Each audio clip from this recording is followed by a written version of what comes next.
най-лесният и бърз начин да възпиташ в детето си, а и в себе си никога не е късно, увереност само с едно изречение.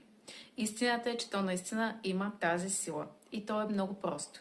Задай въпроса на детето си, ако вече ученик и може да пише, дори е още по-добре да го направи писмено.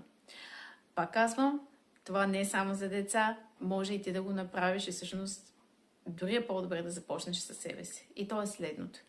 Накарай детето си или себе си да отговориш на въпроса: защо съм толкова добър? Защо съм толкова добра? Самия факт, че трябва да почнеш да мислиш в тази категория, вече те кара да се вгледаш в себе си по един малко по-различен начин. Този въпрос обръща огледалото към теб по най-красивия възможен начин. Тествай го и ми сподели резултатите. И искам само да кажа, преди да приключа, че когато видиш едно дете да отговаря на този толкова хубав въпрос, да почне да търси в себе си нещата, заради които е специално. Може да си, разбира се, да експериментираш с въпроса. Може да е защо съм толкова специален, защо съм толкова добра, защо съм толкова мила. Няма значение. Това, което искаш да акцентираш в момента. Може да си зададеш въпроса, кое ме прави толкова успяла, ако става въпрос за теб.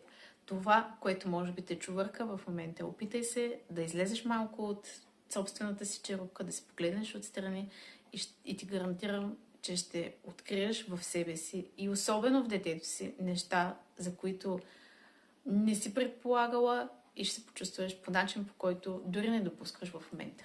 Надявам се, че това ти е полезно. Сподели ми долу в коментар дали си го тествала и какво се е получило, защото вярвам, че ще вдъхнови още много хора да се отпуснат и да си кажат защо са добри, защо са толкова прекрасни, защото всеки един от нас е именно това.